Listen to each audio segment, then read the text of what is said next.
Napansin niyo ba mga kapatid na ang mga setback sa buhay natin, kapag dumating walang warning? Hindi ka wawarningan na magkakasakit ka bukas.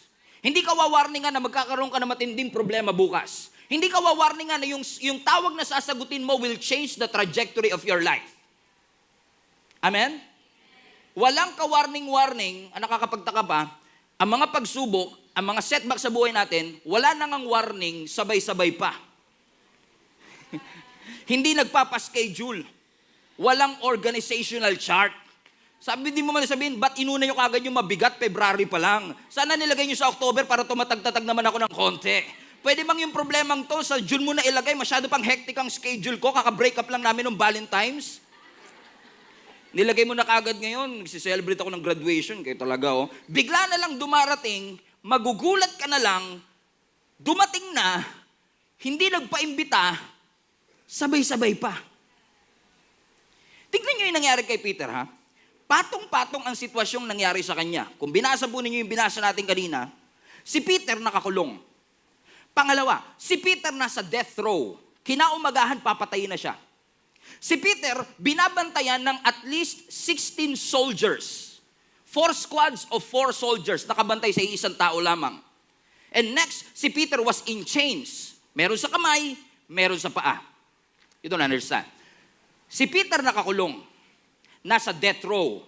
16 soldier ang nagbabantay sa kanya. Nakatali pa yung kanyang kamay at paa. Just because they were afraid na ma-share niya yung gospel.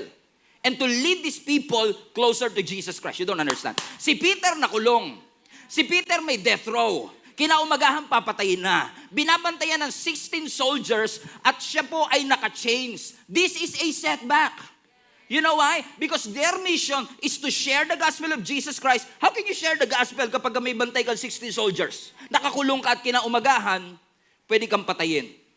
But you know what? While I was reading this, I've learned a lot from this story na kung gusto natin na magkaroon ng major comeback from a minor setback, we need to learn from this story.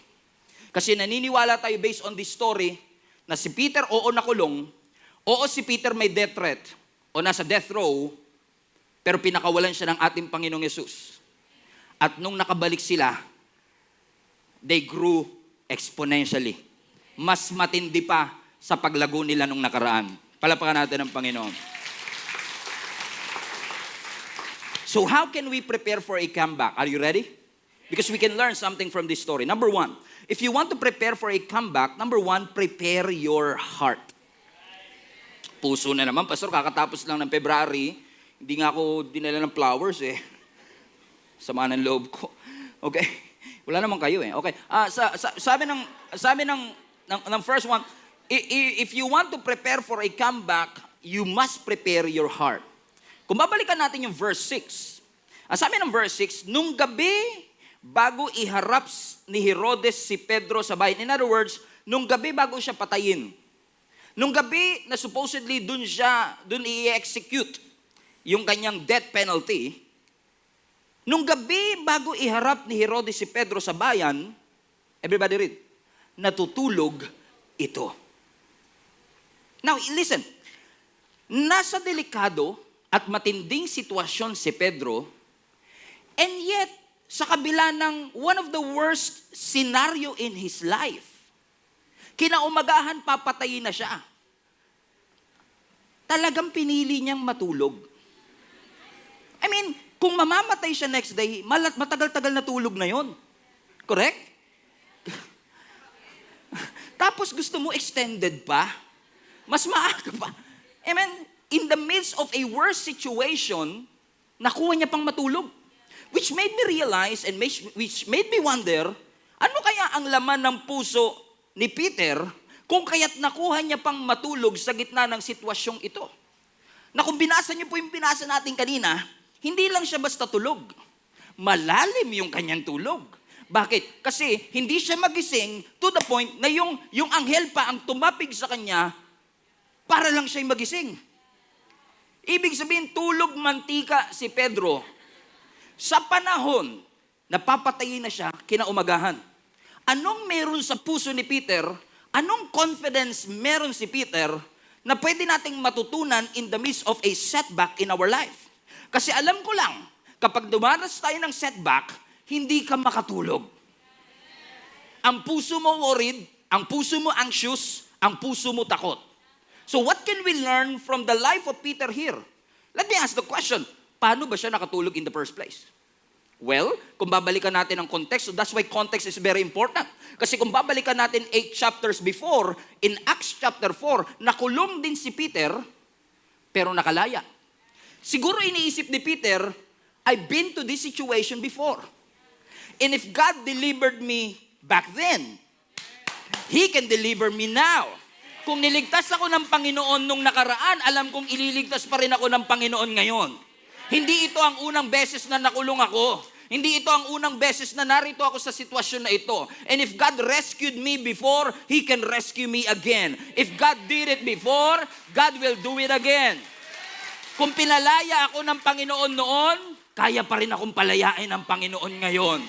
Question, why are you worried? Is this the first time na nagkasakit ka? No. Pinagaling ka ng Lord before, bakit hindi ka niya kayang pagalingin ngayon? Is this the first time that you've been broke? No. But if God did it before, He can surely did it again. Niligtas ka ng Panginoon ngayon, kaya niyang gawin uli ngayon. Ginawa ng Lord noong 1993, kayang gawin ng Lord sa 2023. Because the last time I checked, ang sabi mismo ng ating Panginoong Yesus, I am the same yesterday, today, and forever. Ibig sabihin, if I can do it before, I can surely do it again. Put your confidence in the Lord. Ilagay mo ang tiwala mo at ang confidence mo sa Diyos sa gitna ng mga setbacks sa iyong buhay. And by the way, if you are saying right now, Pastor, hindi yata para sa akin ang message na to kasi napakaganda po ng buhay ko, matindi po ang takbo, parang hindi po ako dumaranas ng setback. Just wait. It will come. At pag dumating yung tagpo na yun 2 years later, make sure na meron ka ng link na to, balikan mo to because this is a good reminder for all of us na kahit may mga setbacks sa buhay natin, we should put our confidence in Him and in Him alone. Gagawin ni Satan ang lahat para yung pananampalataya mo mag-crumble, madurog, at ikaw mismo ang sumuko. Ano ba ang objective ni Satan? I've learned lang na ang objective ni Satan is to destroy you and to make sure that your faith will be fragile. As I call it, pananampalatayang babasagin. Pananampalatayang madaling mabasag. Pananampalatayang madaling madurog. Mga pananampalatayang madaling sumuko. Hindi si Lord ang nagwawasak sa iyo. God is not breaking you. Satan wants to break you. But God is making you flexible. So all the struggles and all the pain and all the challenges and all this failure and pressure that you are encountering right now is for you to become a stronger version of yourself. Because after this, you will be stronger. Ang question lang, kaya mo bang matulog when everything else is falling apart? Can you sleep well when your backs are against the wall? Can you sleep well, mga kapatid, kahit hindi maganda ang sitwasyon? Can you sleep well even though you cannot trace God, you cannot see God, you cannot hear God? Can you trust the Lord? Kasi ang sabi ng Bible, God never sleeps. He never sleeps, He never slumber. Ibig sabihin, ang Diyos hindi natutulog. So kung si Lord hindi natutulog at nagtatrabaho for you, nonsense na yung pagiging gising mo. Ba't ka pagising kung gising naman si Lord? Ba't ka nag-aalala kung si Lord naman If God never sleeps, ibig sabihin, pwede kang matulog with confidence. Knowing that God is able, and God will able. Hallelujah. Sabi mo sa katabi mo, tulog-tulog din pag may time, okay? Pero wag ngayon. Okay? Prepare your heart. Put your confidence in the Lord. Number 2, what can we learn from the life of Peter, mga kapatid, on this? Do you want, gusto nyo ba ng major comeback? Major comeback? Number 1, prepare your heart. Number 2, prepare for departure. Kung ikaw ay babalik, magbihis ka na. This is the day that the Lord has made. I will rejoice and be glad in it. Ang sabi ng verse 8. Ang sabi ng scripture sa verse 8, nung ginising na siya ng anghel, magbihis ka at magsuot ng sandalyas. Bakit? Paalis ka na.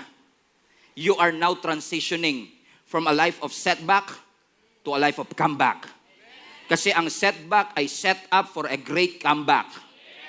Hindi yan pang habang buhay. Setback lang yan. Huwag mong tambayan. Magbihis ka. Gusgusing ka na. Pray hello. Amen. Napabaho ka na ng setback na yan. Huwag ka nang manatili. Huwag ka nang manatili sa putikan. Magbihis ka. Umayos ka. Hindi ka nilikha ng Panginoon. Hindi ka tinawag ng Panginoon para manatili sa kulungan. Dress up. Lalaya ka. Naalala niyo yung mga Israelites? After 40 years of slavery, ano sabi ng scripture? The night before na lumaya sila, on the night of the Passover celebration, ano instruction ng Lord? Magbihis kayo. Bakit? Ang sinasabi ng Panginoon, hindi na kayo alipin. Lalaya na kayo. There is going to be a change and a shift. Ang sabi ni Lord kay Peter, magbihis ka at magsuot ng sandalyas. Bakit? Anumang bagay na pinagdadaanan mo ngayon, ginagamit lang ng Lord para palakasin ka, hindi ka habang buhay na nandiyan. Para sa lahat ng mga magulang, nung nagsisimula pong maglakad yung anak ninyo, ilang beses po sila nadapa? Ilang beses po silang nadapa? Nanay? Paulit-ulit. Maraming beses, correct? Pero pag nadapa po ang anak ninyo, anong sinasabi mo? Simula ngayon, dahil sa pagkadapa mo na yan, nakakahiya. Simula ngayon, hindi ka na pwedeng tawagin Prado. Tinatakwil na ka sa pamilyang ito. Ganun ba gagawin mo? Kapag nadapa ang iyong anak, no. I-encourage mo siya na bumangon uli. Anak, tayo. Anak, bangon. Bakit? Ini-encourage mo siya na tumayo uli. Hindi ka habang buhay, nadapa ka pero hindi ka habang buhay na nakadapa dapat. Amen? You are not meant to crawl. You are meant to run. Amen? You're not meant to crawl, you are meant to run. Sabi niya, bangon, bangon. Sinasabi ba ng mga nanay yan? Bangon. Pero ang question, ini-encourage mo lang ba siya na tumayo talaga? Tayo ka anak, no. Ini-encourage mo siya to do it again. At kahit na may risk na bumagsak uli siya, at kahit na may risk na masugatan siya, hinahayaan mo siya. Bakit? Kasi kung hindi siya madadapa, hindi siya matututong lumakad. Ano ang Lord? Hindi niya lang gusto na mapagtagumpayan mo ang buhay. Hindi niya lang gusto na matuto kang tumakbo. Gusto ng Lord, habang ikaw ay lumalakad, may nade-develop sa'yo. Paghahanda po ng Panginoon ang lahat ng mga pagbagsak at setback na nararanasan mo. Nawalan ka ng trabaho, hindi para magmukmuk, kundi matuto sa sitwasyon. Nalugi ang negosyo, hindi para magmukmuk tayo at isipin natin wala nang pakialam ang Diyos. May pakialam ang Panginoon. If you're not dead, God is not done with you yet. Hanggat may pulso ka pa, hindi pa tapos ang Panginoon sa'yo. May layunin pa ang Diyos sa'yo. Pero kailangan bumangon ka, magbihis ka, iwanan mo yung setback na yan. Don't settle for setback. Amen. Ang setback, tinatakbuhan. May natututunan, pero aalis din tayo.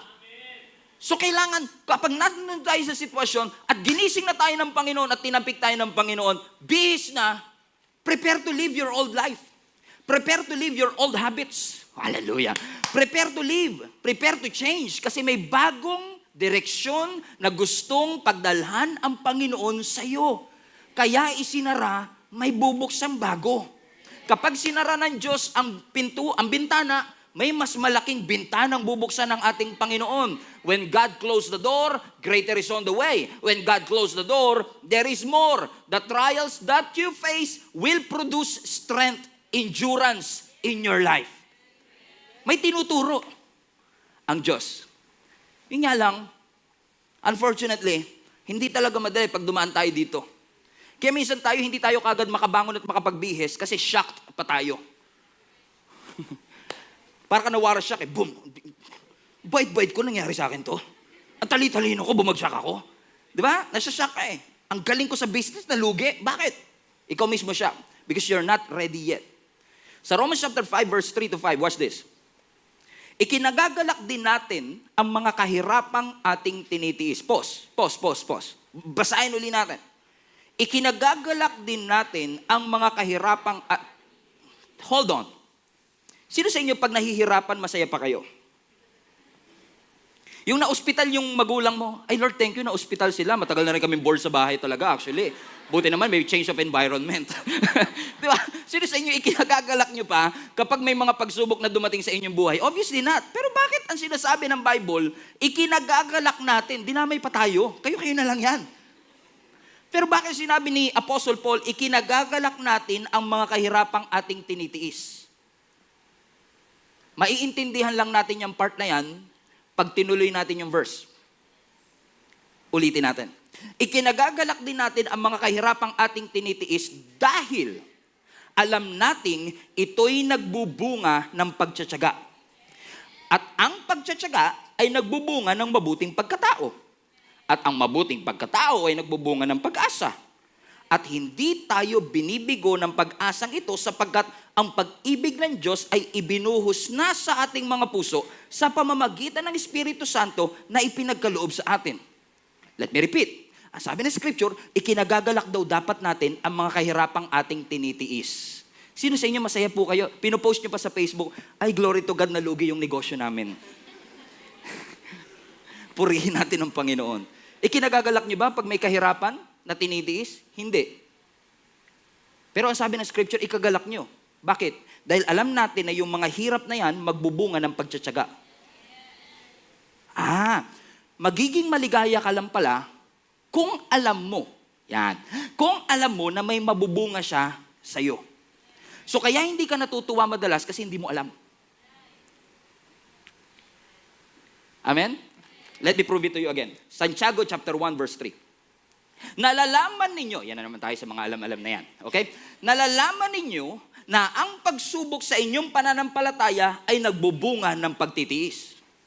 Kaya pala sabi rin ng Scripture, consider it pure joy when you experience various trial. Kasi ang sinasabi ng Scripture, yung pagsubok sa pananampalataya, nagbubunga ng pagtitiis. Pero mas ma-appreciate mo lang, mas magiging maligaya ka lang sa pagtitiis kung alam mo.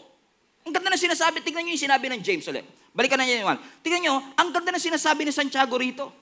In essence, ang sinasabi ni James, alam mo dapat na may magandang madudulot ang mga testing sa buhay mo. Ulitin ko, alam mo dapat na may magandang maidudulot ang mga testing sa buhay mo. So ang tanong, alam mo ba? Yun. Kasi pag di mo alam, hindi ka talaga magiging masaya.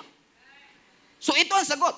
Para tayo ay makapagtiwala, para tayo ay maging maligaya, kailangan natin pagkatiwalaan na anumang testing sa buhay natin ay may maidudulot na endurance. May maidudulot na pag-asa sa bawat isa sa atin. Ibig sabihin mga kapatid, nasa atin na yung sagot.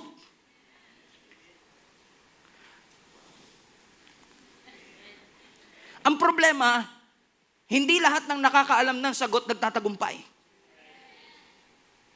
Knowing the answer doesn't guarantee success. O, damay-damay na to.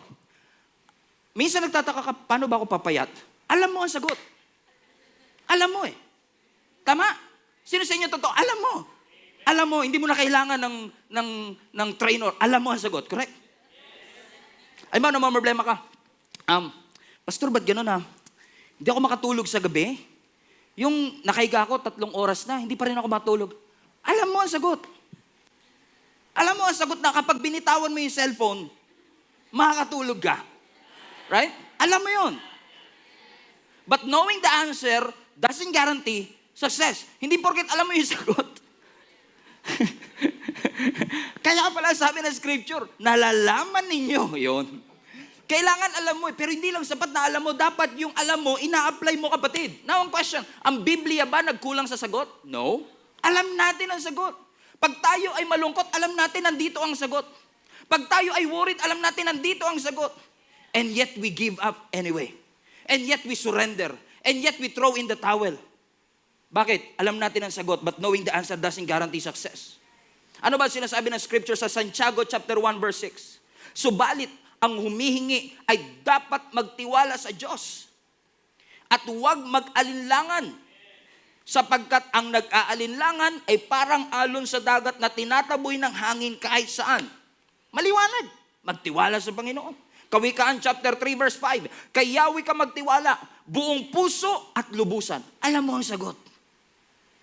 Ano ang sagot? Magtiwala sa Panginoon. Ano ang sabi ng Hebreo chapter 13 verse 5? Sapagkat sinabi ng Diyos, hindi kita iiwan, hindi kita pababayaan. Ang nakakalungkot mga kapatid, alam natin ang kanyang salita, kabisado pa nga natin. Pero sumusuko pa rin tayo. Bakit? Hindi kasi lahat na nakakaalam ng sagot nagtatagumpay. Some people wanted to quit. They wanted to throw in the towel. They wanted to surrender. May mga kilala tayong tao na pagal at hindi na makapagtagal. At ang hallelujah wala na sa ating bokabularyo. Ang praise the Lord hindi nakasama sa dictionary ng ating buhay. Pero maraming salamat sa paalala ng kanyang salita na kailangan nating tandaan. Kailangan mong ma-realize at ma-recall, ma-remember mga kapatid, na ang tunay na pananampalataya ay nagiging absolute. Hindi kapag maayos ang buhay, kundi kapag mas mahirap ang buhay, mas magiging totoo ang pananampalataya natin. Ang real faith is not absolute kapag ang wallet mo punong-puno ng pera. Ang real faith, ang tunay na pananampalataya nagiging absolute when your backs are against the wall.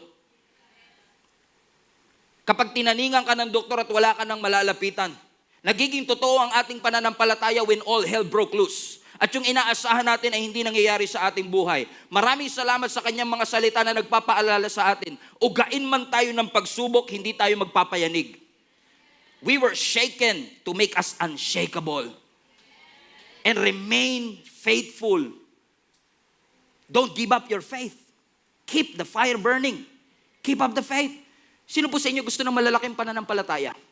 Ako gusto ko eh. Taas nga po kamay. Sino sa inyo gusto ng big faith? Big faith. Big faith. Now, ano ang susi sa big faith? Do you know the answer? Kung gusto mo ng big faith, kailangan makaranas ka ng big problem.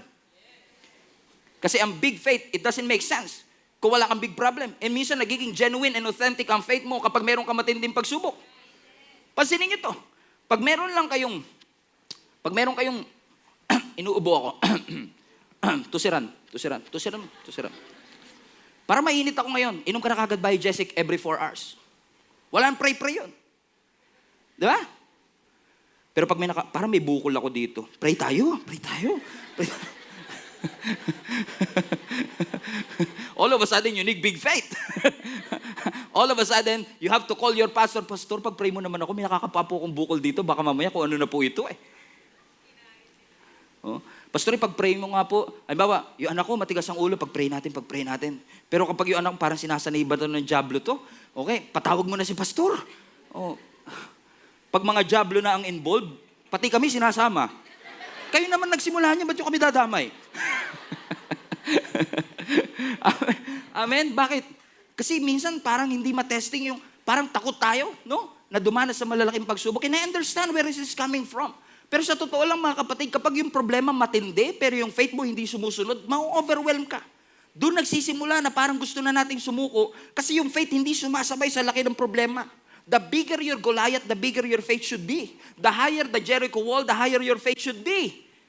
Because kahit gaano kataas ang higante sa iyong harapan, mas mataas pa rin ang Diyos mo. Kahit gaano kalakas ang Goliath sa iyong harapan, mas malakas pa rin ang Diyos mo. Yung nga problema ko, Pastor, nagsisimba naman ako lagi. Pag Sunday service nga natin, lagi ako maaga, 3 p.m., 1 o'clock, nandito pala ako, naabot ako pa yung mga naglalabasa sa church. Pag nag-fasting ako, Pastor, 7 days a week. Di ba, may mga ganun pa tayo, di ba? Parang pakiramdam ko, lapit-lapit ko sa Lord, di ko deserve itong mga problema to. Kaya nasa siya kapag ang lapit mo na kay Lord, dumanas ka pa ng pagsubok eh.